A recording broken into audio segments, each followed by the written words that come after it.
السلام عليكم ورحمة الله وبركاته، اخواتي وحبايبي في الغواية. احلى مسا عليكم واجدع مسا عليكم يا رجالة، وعلى كل راجل جدع بيكتب لنا كلمة حلوة من جوه مصر من بره مصر. احلى مسا عليكم. طيب انا النهارده يا رجالة زي ما انا وعدتكم ان انا اي حاجة هتحصل معايا في الغية لازما اطلع اقول لك عليها، خير هقول لك عليها، شر هقول لك عليها.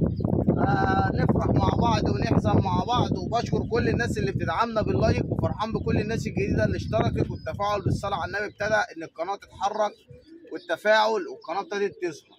طيب ده بقى بالنسبه للبلق الاشربونتو اهو يا جدعان. ده الزغلول اللي احنا كنا جايبينه زي ما انتم شايفين، كان زغلول الله اكبر عليه، سرح وتقليبه كان كويس جدا. طبعا لما تعب ويعني حاولنا نعالجه ما عرفناش نعالجه، فقلنا ان احنا نذبحه.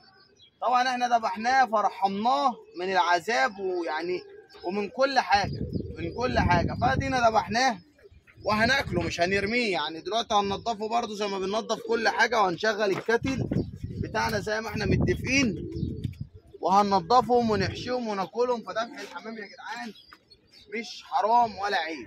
طيب ده بالنسبه لللبلة. طب بالنسبه للاسود وصار ده الاسود وصار ده اخوه القطاطي.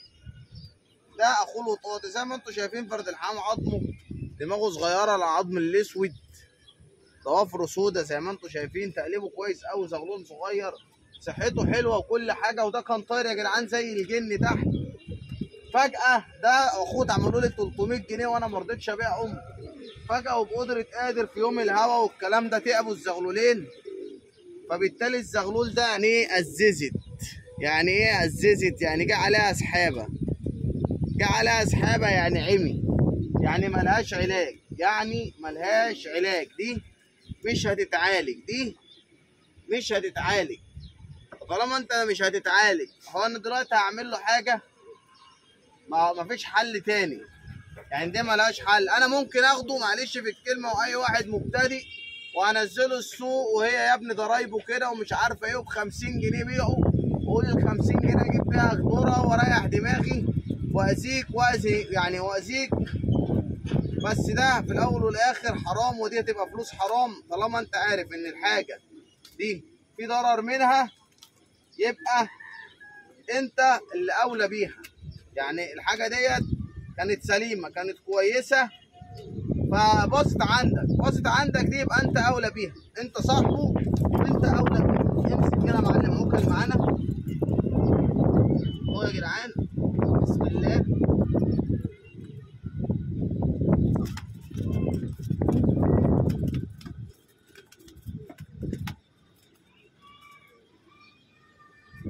طالما يا جدعان الزغلول تعب، الزغلول حصل له اي مشكله، وزي ما انتم شايفين المصايب يعني الله اكبر، كل يوم زي ما انتم شايفين كده، كل يوم يعني احنا في خساره والحمد لله.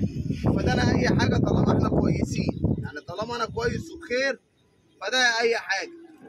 وده طبعا فرد حمام احنا ماسكينه ما نعرفلوش صاحب، وده من الحمام اللي بياكل ويشرب على الفاضي اهو.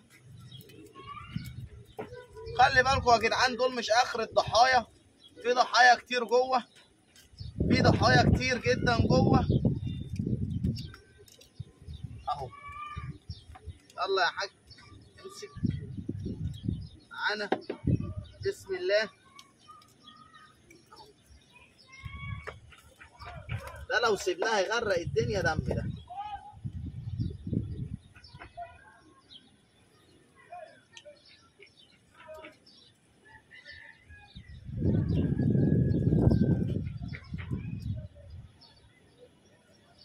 ده لازما يا جدعان لما تلاقي عافي كده يا تحطه في برميل عشان ما يغرقكش ويدهول لك هدومك، يا تفضل ماسكه كده سنه لغايه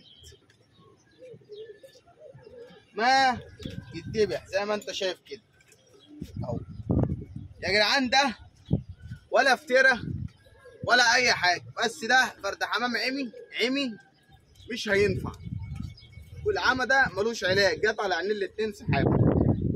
واللبلق زي ما انتم شايفين انا بقالي اكتر من 10 ايام بعالجه، مفيش حاجه برضه جايه معايا. فهنذبح ده كمان، لان انا مش هنزله السوق واحد يقول لي ب 20 وواحد يقول لي ب 25 هو سعره يعني و30 والكلام ده، لا انا اذبحه اي حد ياكله واريح استريح. ده بالنسبه للحمام. وطبعا الحمام اللي جوه احنا ماشيين معاه بالعلاج زي ما احنا متفقين. الحمام اللي جوه احنا ماشيين معاه بالعلاجات والقطره والمضادات الحيويه وكل حاجه. والله اللي هينجى منهم هنصوره، واللي هيتعب منهم هنلحقه بالسكينه ونذبحه، اهو منها ناكله ونرحمه، يعني نذبحه وهنرحمه من العذاب ومن التعب، ومنها ان احنا هنستفاد بناكله احسن. احنا لو ما ذبحناش اللبلة ده النهارده اول ما جينا ما كانش هيكمل عليه اخر النهار، لان هو كان بيودع. فانت من الاولى ان انت تذبحه، طالما جاب دم وفرفر زي ما انتم شايفين، يعني ده دم الابيض، ده دم الاسود، ده دم اللبلة. طالما جاب دم بقى 100 100، ما جابش دم يبقى ما اتذبحش، يبقى ايه؟ يترمي. احلى مسا عليكم، والسلام عليكم ورحمه الله وبركاته.